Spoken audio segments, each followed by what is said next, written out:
everybody, and welcome to another episode of Poddywood, the podcast where we talk about all kinds of movie and movie-related events and information, sometimes with people that make movies. I am one of your co-hosts, Steve Hester, and currently cleaning his glasses with his t-shirt because he's scum is my co-host, who's joining me as always, and is... Andrew Roger Carson. I've actually made them worse. I'm gone. He was just drinking a cup of tea. Is it a cup of tea? Yeah, it was. I was drinking a cup of tea and I was taking a sip just as Steve was about to do the countdown, as you could see. And my glasses steamed up and I couldn't see. So, apologies. Are you alright? Are you blind? Do you need us to come back to you? No, it's just for a brief second everything went dark. And speaking of everything going dark, Steve... Let's talk about what's in the box from last week to start us off, because we've wasted enough time. Yes, we have. Busy chatting. Yeah, Dark City, 1998. You have a guy called Neo, who's played by Rufus Sewell, who wakes up one day to find that the world around him isn't what he thinks it was. He gets contacted by a wonderful woman called Trinity, who's played by Jennifer Connelly, and the two of them unite with a man who is then going to expand their horizons, played by Kiefer Sutherland, who is called Morpheus, and the three of them go to expose a deep... no, wait, sorry, I'm getting the plots of this and The Matrix mixed up. You wouldn't be the first one. Deja vu. No, all joking aside, Dark City is a film by The Crow's director, Ellis? See, now we can't even get his first name right. Alex Proyas. Prius. A joke so funny we repeated 2 shows in a row. Deja vu.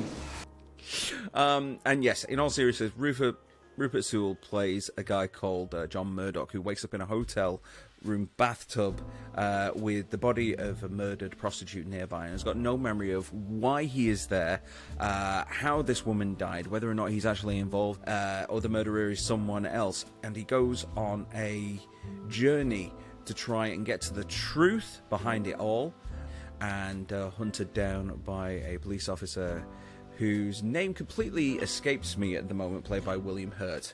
Oh, man, I thought you were going to say the name William Hurt escaped you. No, I can't remember the character. It's something like Bumgardner or something like that. I can't remember. It gets mentioned many, many times in the film, but it's just not lodged in my head. With all this, you have a mysterious doctor played by Kiefer Sutherland, who's doing his best kind of Peter Lorre, yes, master kind of impression. It's very Peter Lorre, yeah. It is very Peter Lorre. But overseeing the whole thing are these weird, mysterious people in very, very high collars with pale, bald heads and big hats. And they all seem to have this mysterious power, and it becomes very, very apparent that the world around him isn't what he thinks it is. And he starts to go down this spiraling rabbit hole of self-discovery. And you cannot watch this movie without getting into spoilers, so I am going to issue a spoiler warning right now. Timestamp is below, or it will also be at this timestamp if you just listen here. 1847. So go over to that if you don't want it spoiled. Otherwise, stay tuned. So the similarities to The Matrix Deja vu. cannot be overstated. I to would the say... point that... No, sorry, you've got it wrong. The Matrix's Yeah. similarities to Dark To City. this. Okay, yes. Semantics, yes. But you're absolutely right, yeah. The Matrix came out the year later. It cannot be overstated just how much the two films share, from the theory about the world around you being completely different to it being controlled by a malevolent higher authority that's controlling mankind for their own means. There is an invasive grouping of agents who go through the system, seemingly able to control the population at will. These people are almost identical in in their overall appearance. A lot of the sound effects are the same from the telephone that was going off. I'm sure that some of the sets look exactly the same. Like his apartment building looks like the scene where Neo's having the little deja vu thing on the stairs. And it even goes right. Yes. Several of the set pieces were actually sold to the Matrix production. Okay, well that will explain that, because I know it was filmed in Australia. Yes, I believe so. So this was filmed in Australia. Possibly, I'd say so. I mean, Alex Proyas is Australian, so Well, that would make sense. it would make sense. And also you've got a few stalwarts as well, like Bruce Spence. Fucking Bruce Spence, you know it's Australian. Yeah. He was in the Matrix as well. He was as the train man. He was in the Yeah. sequels. Maybe they sold But him to it as well. We've got this fella. You might remember him from those Mad Max films. It was from the house that Freddy built, New Line Cinema, and he ended up in Lord of the Rings as the Mouth of Sauron. True. So he was doing a lot round about that time. Yeah. Yeah. He gets the work. If you need a kind of bizarre-looking dude, he always ends up in sci-fi and horror. Or the comedy movie Hercules Returns, which is incredible if you have not seen it. Incredible for the right or the wrong reasons. For the right reasons. Basically, it's about an Australian cinema house. They want to open showing old movies, and they get it on the night, but it's all in Italian. So the three people who own the cinema have to redub the entire film without ever seeing it, and it's hilarious. Oh, yeah. That does actually sound brilliant. I'm going It's to watch that hilarious. now. Tells me that you're looking for a new act for your nightclub. Well, look no further. Tie a yellow ribbon round the old oak tree. I know I did watch the director's cut on your recommendation. So I don't know if this was in the original cut or not, because I haven't seen that one. I can't compare it.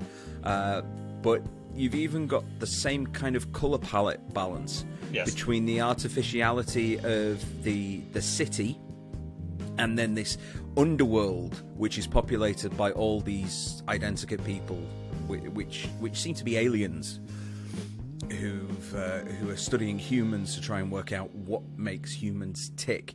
And even then, you've got green for the real world, blue for them. Yes. Which is the exact same way it is with the Matrix movies. So if I was Alex Proyas, I would be wanting to sue the arse off the Wachowskis. I really would. That'd be interesting. I did reach out to Alex Proyas. I'm hoping to get him on the show one day, and I hope he's listening to this episode. We want you to come on. We want to hear all about it. Whether you've talked about it a million times, you can talk here and swear. It's even better. Yeah. Because I mean, I love The Matrix. I thought it was... I saw that before I saw this, obviously, because I only watched this week. But I thought The Matrix was an incredible movie. It was a highlight of 1999. Now, if I'd have seen this first, I probably would have been in the cinema just going, what the hell? How much of this have you ripped off, Alex Proyas? There's so much stuff. But what you have, though, is ignoring all that, you have quite a lopsided film, in my opinion. Oh, okay. Oh, indeed. I think the movie is at its best and it's at its strongest within the first hour. Okay. Everything surrounding the mystery of it all, the unknown, the questioning as to what is real, what isn't real, and trying to work out the mystery in your own head is far more satisfying when you don't have those answers given to you. A lot of the second half for me didn't feel as interesting because you were given so much of the answers that you were looking for fairly early on within the film. And I was thoroughly enjoying this as it was going on. I wanted that chase, the hunt. I wanted the noir aspect to go on more and more and more. I didn't want them to catch the Nazis. I wanted them to be chasing the Maltese Falcon. Okay. To mix my metaphors. No, that's a very good metaphor, as a matter of fact. You know. Okay. So yeah, that was my thing. In terms of the performances, William Hurt was very, very stoic, very, very directional cop. Rufus Sewell, though, I kind of didn't realize that was who Rufus Sewell was. Who did you think Rufus Sewell was? I don't know, because I think this was the first thing that I'd ever seen him in, but I knew the name. Okay. No, that's fair enough. That's fair enough. Okay. Okay. Counterpoint. I say, let 'em crash. Okay, I'm going to start off. Alex Proyas, an amazing director who I feel is constantly ahead of his time. He was ahead of his time on The Crow, which he directed, which has been often imitated and never duplicated. And yes, we're looking at you, Crow City of Angels.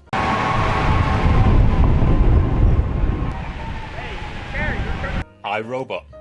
iRobot is a movie I feel was so ahead of its time. It's basically I, Claudius with robots. Yes. But when you look at the world kind of today, it is very kind of in that sphere. It was a movie I felt was a little too early, but good in that way. And I think there's a lost classic for Alex Proyas called Knowing, starring Nicolas Cage. Oh, is that the one where the world's coming to an end and he kind of works it out? I think Knowing was a bit ahead of its time as well. And I remember seeing it and thinking there was something a bit missing from it, but I think I need to go back and watch it again. The thing is with Alex Proyas, it doesn't really disappoint with his movies. No. And Dark City is one of them. New Line Cinema released this film. The first version that I did see of it was the first theatrical release, where they had a voiceover narration from Kiefer Sutherland's character, basically explaining everything. Because obviously they don't learn anything from Blade Runner. That less is more. And the director's cut is the best version of it, see, because you're not having it painted by numbers for you as a member of the audience. Richard O'Brien, it's always great to see Richard O'Brien appear in a movie when it's not Dungeons and Dragons. I'm talking about... he was loving this, wasn't he? Oh, God. Well, apparently, word around the water cooler is that role was specifically written for him. Alex Proyas ended up travelling to London, I believe, to where he was in a stage play at the time, and basically sat with him, told him all about the role, and apparently Richard Bryan's like, I'll do it. In watching this film in the last week, I was so chuffed to discover that Melissa George was in this movie. Yes, and I was watching this and then thinking, I know her from somewhere. And this was while she still had all the clothes on. That's a telltale sign for you, Steve, isn't it, really? Oh, that's who you are. Susan! Yes. Yeah, Melissa George, it's great to see her. I don't ever recall her actually being in movies prior to that. I can't remember what the first movie I think I remember her being in, but it definitely wasn't Dark City. Was she in Neighbours, or am I thinking of someone else? Oh, God, wasn't every Australian? I loved Dark City, and it's not surprising because I'm a huge Metropolis fan, which is nearly 100 years old. Jesus. It's just shy of 100 years old. One of the most iconic movies ever, and you can tell Alex Proyas kind of loved this. And you mentioned the Maltese Falcon. I reckon he was a real fan of the Maltese Falcon as well, because it just had that structural elements in there. You could feel the underlying themes just seeping through this incredible. I think is why I preferred the first half. The more sci-fi I got and the more answers that you actually got with this, the less invested I was in the movie. Yeah, and to be honest, there's beautiful little things in there which, if you're smart and you read, you'll pick up on. One of them being is that the room that he wakes up in is 614. This is going to be a biblical reference, isn't it? It is the coming of the Saviour. Deja vu. The script that we are seeing on screen, I don't believe, is the script that Alex Proyas went with. As far as I know, it was rewritten by David S. Goyer and someone else. Blade Trinity's David S. Goyer. Well, no. Batman. Yeah, well, we remember Batman. Yeah. We remember that. I would love to read Alex Proyas' original script and where that was originally going with. And maybe the first half could be more loyal to Alex Proyas' script, and maybe the second half more fantasized for a kind of Hollywood appeal. Could be. Because when you look back at The Crow is a lot kind of deeper and a lot. It's not a Hollywood movie. It really no, it reeks of being an independent. It has that feel of being an independent. It's got that edge to it. It's got that wonderful unfinishedness to it, but it revels in that. Yes, Graham revels in it, apparently. Yes, literally. Yes, I've got the score as well. I love that Dark City is not a one-dimensional movie. I love the fact that it has its own kind of narrative structure. Very different from the movies that were coming out at the time. And no movie showcases more the real beauty of having real sets over CGI shit. Speaking of that, there is a shot very, very early on where the camera is kind of swooping down towards the hotel that you meet Murdoch in. And it's very, very clear from the outside that it's a model shot. This was before CGI was properly hitting its stride. And in my head, I'm going, okay, that's a model shot. Okay, done with it now. I can get on with the film. You don't get that with CGI. I was watching Avatar today with the kids, and all I could think of was, I'm watching CGI. I'm watching CGI. I'm not watching these wonderfully animated and articulate things. I'm watching CGI. And it's because that those real sets have a weight to them. They have an extra dimension to them, which you don't get when you're having to deal with bits and bytes. The Crow had a lot of the sets of buildings and stuff like that were all models and miniatures, and they look amazing still. I've got the Blu-ray of it, and it looks beautiful still to this day. And it doesn't bother me at all. It's like, oh no, it's great. The shame of this is the window that it was released. This was supposed to be released in October 1997, and it got pushed back to this kind of point in time. And sadly, it got released when Titanic was still dominating. And Dark City could not compete with that. It got released at number 4 at the box office. It didn't recoup its budget, but it grew an incredible fan base. But no, I've got a lot of love for Dark City. I think it was a very worthy addition to be pulled out of the box. Very worthy of its certified fresh rating. It was.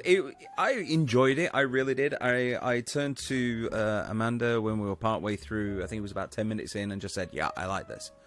And even though I don't think the second half is as strong as the first, I did really, really enjoy it. I'm definite, thumbs up with this one. It's exactly the type of film that I would have seen years ago, and I think I said it to you last time. It was just one of those films that was always kind of circling what I was looking at. It was always, oh yeah, I'll get round to watching that at some point, but yet never doing so, and then you kind of forget about it at the time. So yeah, aside from it being a movie that flat earthers would love because of the end, I definitely say if you're a fan of any kind of film noir, any mystery, any kind of sci-fi world is not what you think it is kind of films, and I'd give it a go. Also, I might add, as an extra Matrix connection, if you watch the theatrical trailer to Dark City and listen to the music that is in the theatrical trailer to Dark City, and then watch the theatrical trailer to The Matrix and listen to the music in the theatrical trailer of The Matrix, or stick the DVD on of the original release of The Matrix and listen to the menu music, and then say, yeah, okay, that's more than coincidental. I'm here for you, Mr. Murdoch. Well, anyway, don't take the red pill, don't take the blue pill, take the dark pill. Dark City. But for now, it's time for some anniversaries. Watch them again all of the time, or we get them on Prime for free. we only know how old they are when we learn their anniversary. I think I might actually leave these on now for the rest of the show. I'm. See, look, I've even got this thing, my little earbud. I feel like I'm. How will we know if you're awake? I'm in a pod somewhere in a load of loop. Okay. Well, anniversaries. Yes, anniversaries. Where would we be without our anniversary section? Well, we'd have In the no pub. movies. We'd be in the pub, yes. Steve would be playing games, and not learning about all of the stuff that came out 30 years ago this week, like our first movie. Okay, what is our first movie, Andrew? Oh, can you believe, Steve? It was a mere 30 years ago this week when the Burt Reynolds starring Cop and a Half was released. Oh, God, I'm trying to remember if I have seen this. I think I may have done, but it would have been one of those where it was on at like about 7 p.m. on BBC One on a Friday afternoon, not really paying attention to it. It's just kind of there in the background while I was desperately trying to finish my tea so I could go upstairs and play on my SNES during the 90s. That is if I've seen it. I think I might have done, but if I have, it's just kind of that. Which is exactly how it was pitched. But Yeah. anyway, Cop and a Half was directed by a man that I think we all know, Henry Winkler.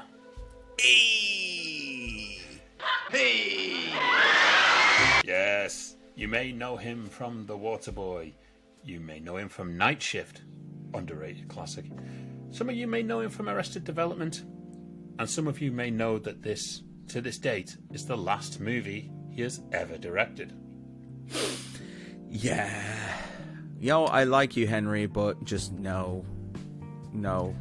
Yeah, somehow he's just not made a career in Adam Sandler movies, playing his dad usually, or some authoritative figure. Some kind of mentor. Or dying in the first Scream film.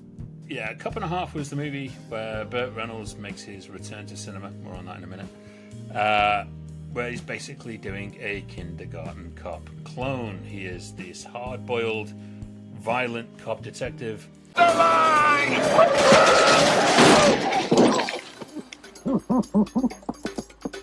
Hey, get your filthy butt off my car! So he has to basically babysit a young kid, a tiny little kid, who is a witness to a murder but refuses to tell the police anything unless he can ride around with his cop hero. Funnily enough, the script for this was originally intended to be a sequel to Kindergarten Cop. And unfortunately, we had to wait until Dolph Lundgren was ready to accept the role in the 2010s or whatever it was.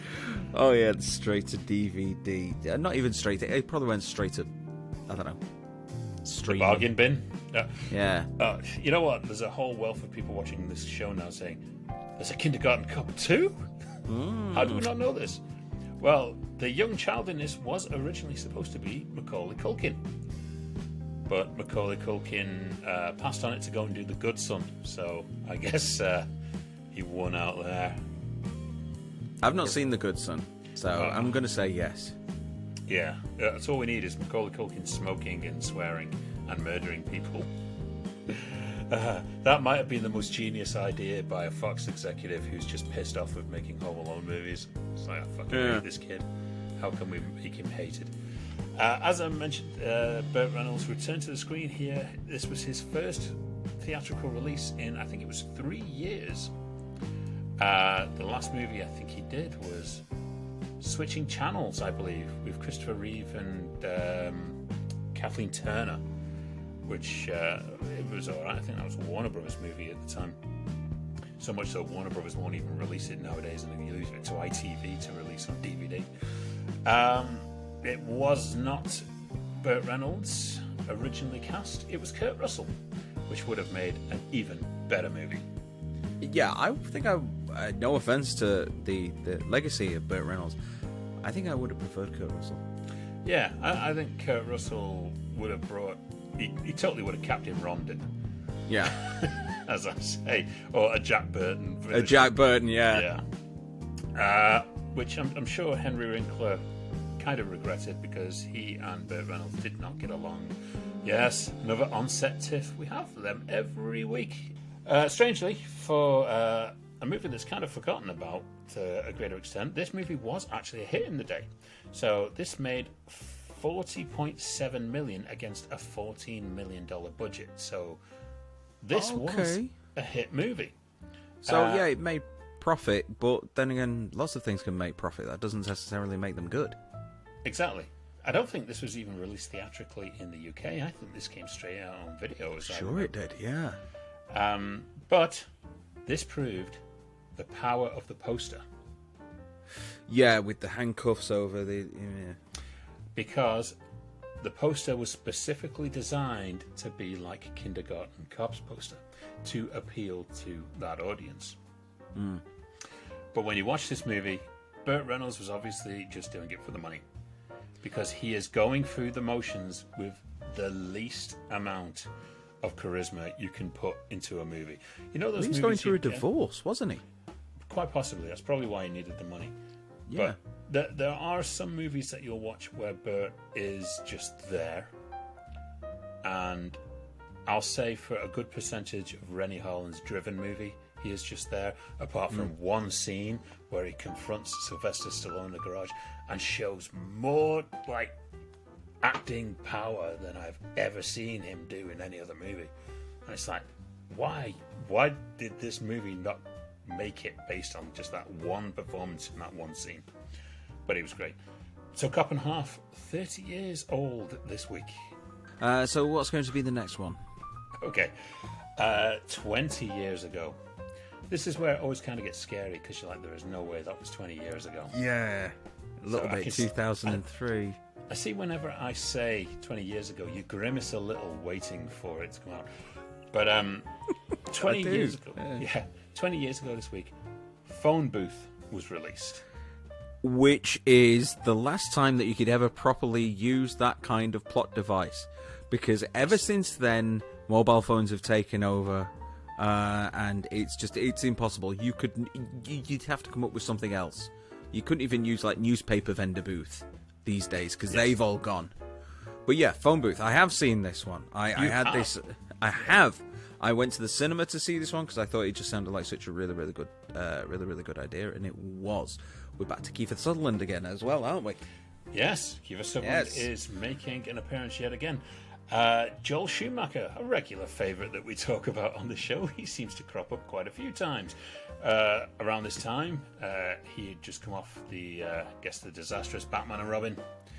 This was a kind of like a mea culpa for that, really, wasn't it? Yes, this was, I guess, his movie in between that and Phantom of the Opera. The days of falling down were kind of a bit behind him, but he did do a great movie that kind of led into this called Tigerland, which really introduced the world to kind of Colin Farrell, and obviously Colin Farrell transferred over to this movie. Phone Booth is probably one of the 2000s great Hitchcockian throwbacks. It really is. It was written by Larry Cohen. That's a name that we have featured on the show in the past. Now, the funny thing, when I say the Hitchcockian throwback, Larry Cohen pitched this very script to Alfred Hitchcock in the 1960s. Wow, so it's that old? It is that old. This has been around since the 1960s and only got made in 2002. So Rumble-Rama still has chance.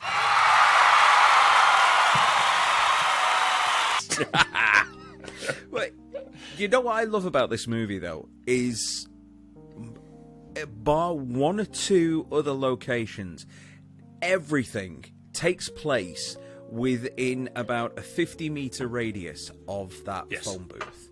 Oh, yeah. The people across the road that are having the argument, the sniper nest where the bad guy is camped out and he's covering him, the two ends of the street where the cops are, and then a little jaunt through Times Square. That's it. It's so tight, it's so small, it's so contained, and it also cuts down on pretty much any of the flab that you'd expect in a movie if it was made today. It's so taut and lean and tight. I think it's only got something like about a 78-minute running time, something else like that. It's pretty short. But it knows that it doesn't need to be long. It knows that it doesn't need to drag it out. It just needs to go, this is the story. this is a situation, these are the people, and this is where we are. And as soon as that story is over, it's done. Yes. And wonderful. It's one of the most effective ways of doing it. It could have been completely different because the original director attached was Michael Bay.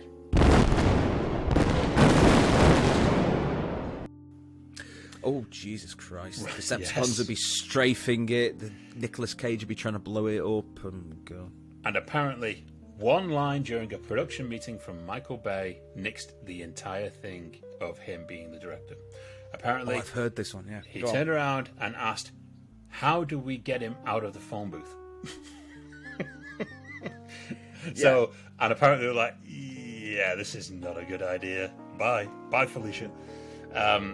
That's so Michael Bay. You blow it up, obviously. You know, Yeah. you don't. You just light a cigarette in it, and the entire Times Square blows up. Which is the Michael Bay way. This is a contender, Steve, on the fuck meter. Oh, is it? Okay, Through- let's get out the graph for the fuck meter. Through what is no more than an 80-minute movie, there are 143 fucks in this movie. Ooh, that is a high contender. That is 2 a minute at least. And It's not enough to unseat the commitments, but No, Yeah. and Midnight Run is still bubbling there within the two of them. yep. Another great thing about this movie, the entire movie was shot in sequence. Yes, I'd heard that one as well. Yes, that is a Yes. trend that is not as done as much today, which is a shame. But if you can do it, it's great. It was also done so that the shots and all things like that ring out, none of the extras would know they were coming to get a genuine reaction, which doesn't hold up well when you realise that this movie was delayed for a year on purpose. It was due to the Beltway sniper attacks that happened in 2002. They thought it would be in bad taste to release this movie in that same time frame, and they pushed it back. An amazing thing is, Steve, how many phone booths are there in New York currently? Actual full-size booths, I don't think there are any now. I think you've only got like the little kiosks. No, in the entirety of New York, 4. There are there are actually some. There are 4 phone booths that have been kept as a historical marker of what New York used to be. So as a heritage kind of thing, they have been kept, as well as all of the piss that has amounted to. I was going to say, did they hire a special ceremonial tramp to come in and pee in them and sleep in them overnight? Yes. Spoiler alert for anybody who has not seen it. Ping, spoiler alert. Kiefer Sutherland is the sniper in this movie. It's mainly his voice for all of it, apart from one glimpse at the end. Bruce Campbell, Darkman style, where you just get him at the end. He is featured on the box art and the poster, but he literally is nowhere to be seen in the actual movie. But as usual, Joel Schumacher likes casting Kiefer Sutherland as a villain. Yeah, screw it. If it works, it works. Yeah. So in The Lost Boys, in A Time to Kill, I'd even say it's Flatliners, because he was kind of the arsehole Do I look like an arsehole? in the group. The star of this movie, initially 20th Century Fox, did not want Colin Farrell in that role because he was not a name. The movie Tigerland that Joel Schumacher had made, which featured him in the starring role, was not released yet, so he wasn't on anyone's radar. Fox campaigned for, guess who? Bruce Willis. Nope. Fox actually heavily campaigned for Jim Carrey to take that role. Oh dear God, no. No. Definitely No. not. And surprise, surprise, this movie was a huge hit. Yes. A huge hit. This movie made $97 million against a $13 million budget. Well, you can't, even if you like double that up, so 26 million including publicity, so that's still a good 60 million profit. If Can't that, go yeah. wrong with that. Yeah. exactly. And it's a really good movie. And it's not a long movie, so it doesn't cram up your entire night. If you just want a nice, easy movie to watch one night, you know, that really works on the tension you've got from this one spot in New York, it's great. It's really good. It's really effective and really works. And it was released 20 years ago this week. Okay. So we got one more then. One more for the road, as they say. So, Andy, hit us with it. Steve, this might be a bit of a trigger for you. I do apologise. Go But on. I had to do it. 10 years ago this week, Go on. The Evil Dead was released.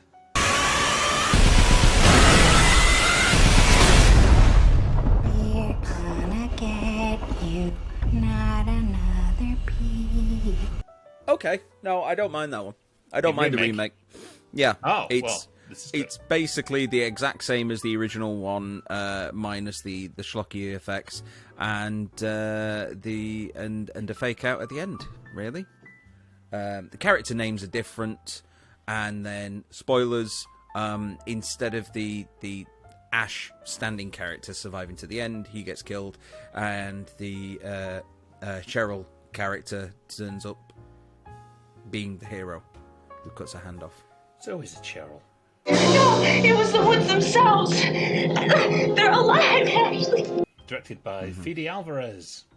Now, Fede Alvarez has gone on to direct great stuff like Don't Breathe, which is an amazingly atmospheric horror, which you probably haven't seen.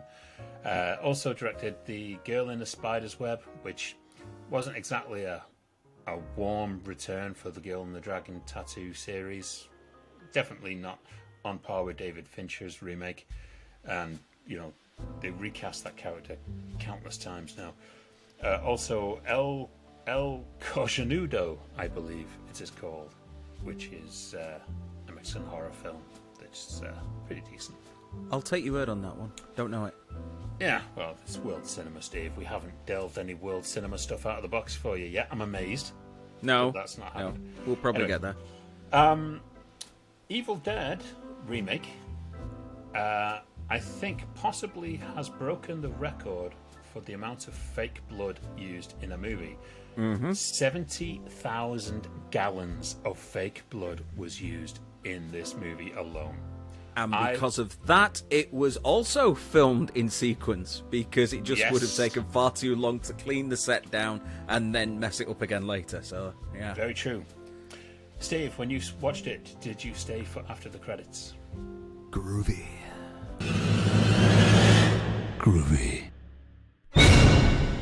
Yes, there is an Ash cameo. Yes. Bruce Campbell post-credits, I think because they were going to Yeah. add these two franchises together as one. So this was a branch off, and then the follow-on of this Evil Dead, which sadly didn't happen, it was going to involve Ash coming in, and then obviously they went and made Ash versus the Evil Dead, which is fantastic. A cult hit, I would say. Yeah. Sadly, no longer with us. And now we've got Evil Dead Rise just about to release this month. Mom? Mommy's with the maggots now. So, Lee Cronin, who's directing Evil Dead Rise, has said that in his head, he was looking at the 3 versions of the Necronomicon, which was on the altar in the end of Army of Darkness, and he was saying that one of them belongs to the version of Ash who gets trapped in the future at the end of Evil Dead, at the end of the international version of that film. There's been so many different cuts of that movie. It's like Blade Runner. Then you've got the second version of the Necronomicon, which follows Ash into Ash versus Evil Dead. And then you've got a third version of the Necronomicon, which goes into Evil Dead Rise. And that also then ties in somewhere with the Evil Dead remake. So he's then saying that all of these universes could potentially be connected via the Necronomicon. I don't know. We're getting too bogged down in multiverses at the moment. Yeah. Yeah, too much of it. Fucking But it was all right. It was just very clearly a remake. It wasn't like a reimagining. It wasn't like a rebooting. It was a remake. So all the kind of plot beats were more or less the same, but had their own little twist on it. It tried to play fan service, which may have been to its detriment. To it. Yeah. I mean, I love the fact that they went very practical with only a little few CGI touch-ups in there. Yeah. For this movie, so the practical stuff is right up my alley. What may have pissed you off is that they did originally envision of recasting Ash with Ashton Kutcher. God, yeah, that's ghoulish in its intent. The creature makeup effects are amazing in this. I really do love them, and a big shout out to Roger Murray and Jane O'Kane who did them. Mm-hmm. Tremendous work, guys. They were some proper stomach churning practical effects. Yeah. Like when she sits the tongue out. Oh God, yeah. That one always makes me mention. The music by Rug Banas was really effective. Bless you. Yeah, you're welcome.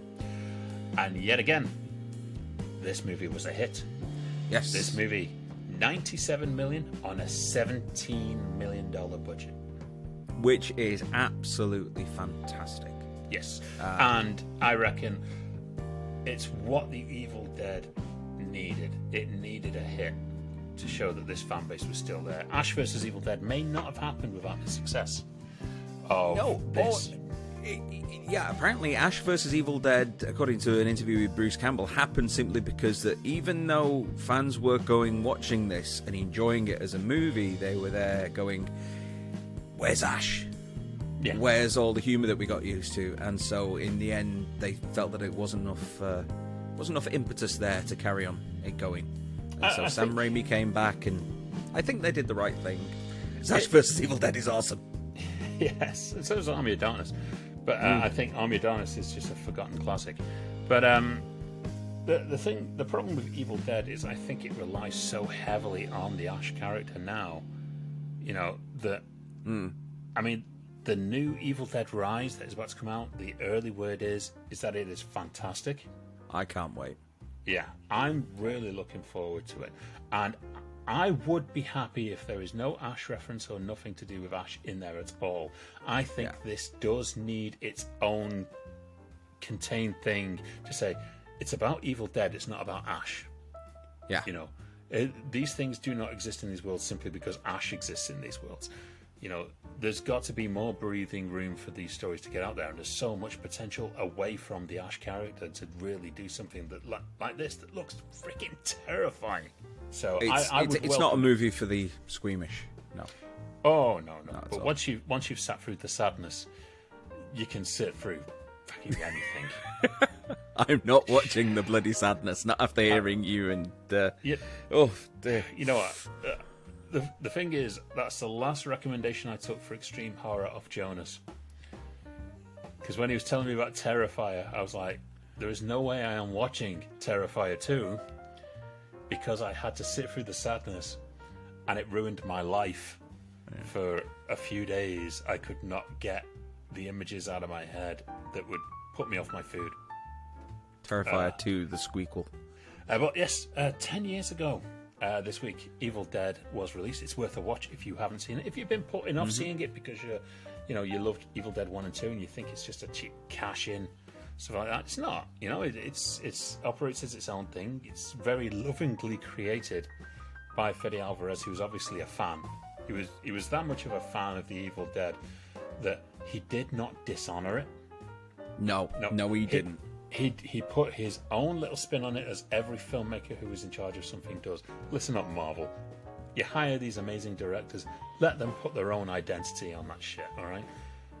You let Sam Raimi do it a little bit with Multiverse of Madness, but come on, give them something instead of it all looking the same. Or just don't bother making them, because I can't be arsed with them anymore.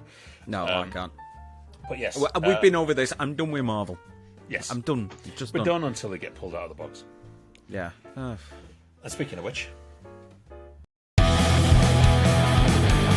what's in the box? What's in the box? What's in the box? What's in the box? What's in the box? Explain what's in the box for the people who are just joining our show this week. Andy is going to be picking the name of a movie out of a box which is certified fresh on Rotten Tomatoes. Now, if I have seen it, then he's going to keep pulling out names until we find one that I haven't seen, and then I've got to go away and watch it before we record our next episode. Yes. Very good. Yes. For your first time, that was great. Thank you. Okay, as you see, I pulled a couple out here episodes. because we now have the law of 5. Thanks to us getting 5 in a row that you had seen. Yeah, a couple I weeks know. back. So, start the music, please. Thank you. Okay, Steve, are you ready for the first Hit me, script? baby. Oh, awesome. Oh, What? Please, God, I hope you haven't seen this because I really want to cover this next week. What? And that does not mean say, yes, I've seen it, so, you know, whatever. Hustle and Flow. Yeah, I've seen it. You have seen it? No, I haven't. You're a piece of shit. I know you haven't seen it because that is such an obscure movie, but it's brilliant. Oh my God, this is so good. You're gonna love this, I hope. That's the first one out of the box. Yeah, we usually at least get one out. I know. It's a bit of Saved a bit rarity. more time. Pack a lot more story in. Okay, so yes, Hustle and Flow is going to be opening our show next week. We have a guest episode coming up in between these two episodes. Yes, return of the guests. It'll be fantastic. We have Jen McGowan, absolutely amazing director. She directed independent films like Kelly and Cal and Rust Creek. You may know her as a name if you watch Star Trek Discovery or The Purge, DC Titans, The Twilight Zone. She's directed a whole bunch of them, and she will be with us next week on the next episode following this. We're looking forward to it. The guests are finally coming back. The show is running nicely. The feedback has been great. You're all loving this new format. We're happy. Steve's fucking exhausted because he has to edit this for the next week while I do all the stuff like promoting and getting guests on and keeping you all informed. But you know what? I just want to throw a shout out before we do all the promotional stuff. Thank you, everybody who has been really supportive of the show and patient with us while we've been trying to get this new format going. And it is going to get better. And I just want to say thank you for the love this past week, on especially the last episode. Yes. And if you want to take anything that you've heard of in this episode and just get involved in a conversation with us about it, then you know what to do. Just hit us up on the links below. We're on facebook.com/Poddywood. We're at Twitter @Poddywood. We've got the r/Poddywood subreddit. We're also on LinkedIn. And then you can also head over to our Patreon. Tell them what they get on our Patreon, Andy. Our Patreon subscribers, you can listen to audio versions of these episodes just prior to the video one being released. So maybe a day, maybe 2 days, depends on when Steve Couple of actually days gets them ahead of out. time, yeah. A couple of days ahead of time. So you can listen to them ahead of time while you're at the gym, in the car, getting it on when you miss, whatever you're doing, you know. Yeah. We're good background music for it. Yeah. So you can check that out on Patreon. Also, we really need your subscribes, people. Yes. So all you people on YouTube, just subscribe. Just help us get those numbers up because we love doing this. You know, we want to get it out there. We want to reach new people just like you who love seeing stuff like this as well. Yeah, so click the bell, hit subscribe. It's a cliche. You've heard it in loads of videos, but the main problem is YouTube keeps on messing around with the algorithm and disconnecting people. So you press it, press the things and do the thing. Give us a like, thumbs up, or whatever. You know what to do. It's not your first time here. Yeah, if you can make fucking Ryan's World, like, if you subscribe to that shit, come on. Ours is at least a little bit more entertaining, and we don't even get free toys. So anyway, we look forward to seeing you next week with our guest. We're also going to have Bill Daly back soon. We're going to have Jonas Barnes back soon. We've got a whole lot of fun stuff coming up. Thank you so much, and I'll see you next week. And you're also stealing my sign-off. I know.